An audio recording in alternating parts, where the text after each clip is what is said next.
અમરેલી જિલ્લાના ધારી તાલુકાના હિમખીમડી ગામમાં આવેલા મદ્રેસામાં ચાલતી શંકાસ્પદ પ્રવૃત્તિઓને લઈને વહીવટી તંત્રએ બુલડોઝર ફેરવ્યું। આ મદ્રેસામાં ભણાવતો મૌલાના મોહમ્મદ ફઝલ અબ્દુલ આજીજ શેખ પાકિસ્તાન, અફઘાનિસ્તાન અને બાંગ્લાદેશમાં કનેક્શન ધરાવતો હતો।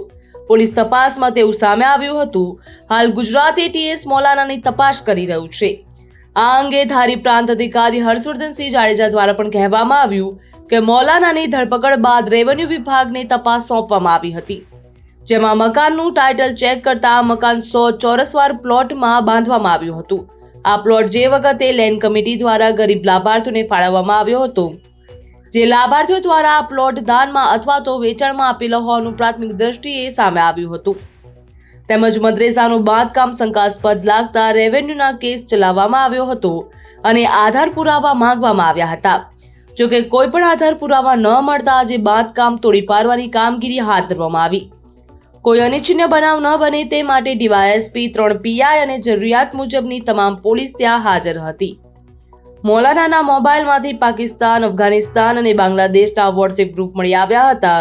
અમરેલી એસઓજીએ જાણવા જોગ દાખલ કરી પૂછપરછ કરી હતી। પોલીસે તપાસ કરતા તમામ ગ્રુપોનું સંચાલન પાકિસ્તાનથી કરવામાં આવતું હતું તેવો ઘટસ્ફોટ થયો હતો અને ગ્રુપના સભ્ય તરીકે મૌલાનાને જોડવામાં આવ્યો હતો। તેમજ આ ગ્રુપના તમામ સભ્યો પાકિસ્તાન અને બાંગ્લાદેશમાં જોવા મળ્યા હતા। જો બીજી તરફ વાત કરવામાં આવે તો મદ્રેસાની જગ્યા કાયદેસરની છે કે ગેરકાયદેસરની તેની ચકાસણી કરવા માટે રેવન્યુ વિભાગના અધિકારી મદ્રેસા ખાતે પહોંચ્યા હતા। નકશા અને પુરાવાની તપાસ કરવામાં આવી હતી, જેમાં આ પ્લોટમાં થયેલું બાંધકામ શરત ભંગના કારણે થયું હોવાનું સામે આવ્યું। આજે મદ્રેસાની ઇમારત ઉપર બુલડોઝર ફેરવવામાં આવ્યું છે, જ્યાં ડિમોલેશન દરમિયાન અનિચ્છનીય બનાવ ન બને તે માટે ચુસ્ત પોલીસ બંદોબસ્ત પણ ગોઠવવામાં આવ્યો હતો। ધારી પોલીસ સ્ટેશનમાં હિમખીમડી વિસ્તાર આવેલો છે, ત્યાં દિને મોહમ્મદી કરીને એક મદ્રેસા છે।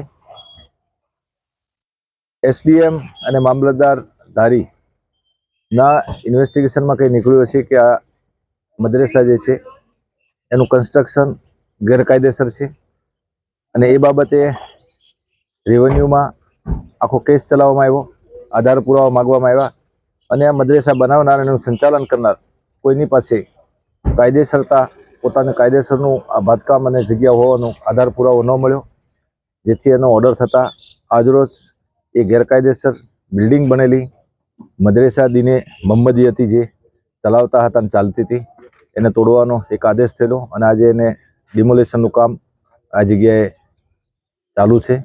આ બંદોબસ્તમાં 2 ડીવાયએસપી, 3 પીઆઈ અને જરૂરિયાત મુજબની તમામ પોલીસ રાયોટ સિસ્ટમને કંટ્રોલ કરવાની જે પેટર્ન છે એ અને બોડી વોર્ન કેમેરા, હેલ્મેટ, લાઠી, જેકેટ, તમામ પ્રકાર tear gas, cell, gas gun તમામ સાથે અને કોઈ જો માથાકૂટ કરે તો એને અટકાવવા માટે અને એની સામે પગલાં લેવા માટે પ્રિઝન વાન પણ મંગાવવામાં આવી છે। ઇનફ સ્ટાફ છે અને આ બંદોબસ્ત માટેનું જિલ્લા પોલીસ અધિક્ષક શ્રી સંજય ખરાજ સાહેબે ગઈકાલે એઝ એ ડીવાયએસપી, હું અત્યારે આસિસ્ટન્ટ એડિશનલ એસપી ધારીના ચાર્જમાં છું, પીઆર રાઠોડ, અમારી સાથે પણ માર્ગદર્શન બાબતે ડિટેલમાં ચર્ચા કરવામાં આવેલી, સૂચનાઓ આપવામાં આવેલી, શું ધ્યાન રાખવાનું છે, બંદોબસ્ત કેવી રીતે રાખવાનો છે, શું કરશું, કેવી રીતે કરશું, એની એડવાન્સ બ્રીફિંગ રિગાર્ડિંગ બંદોબસ્તના પ્લાનિંગ સંબંધેની એ પૂરી કર્યા પછી આ બંદોબસ્ત અત્યારે મૂકવામાં આવેલો છે।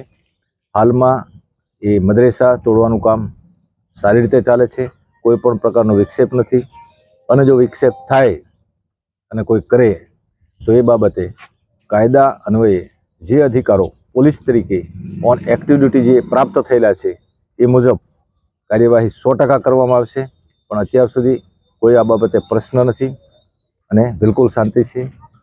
અને ડિમોલિશનનું કામ સારી રીતે ચાલુ છે.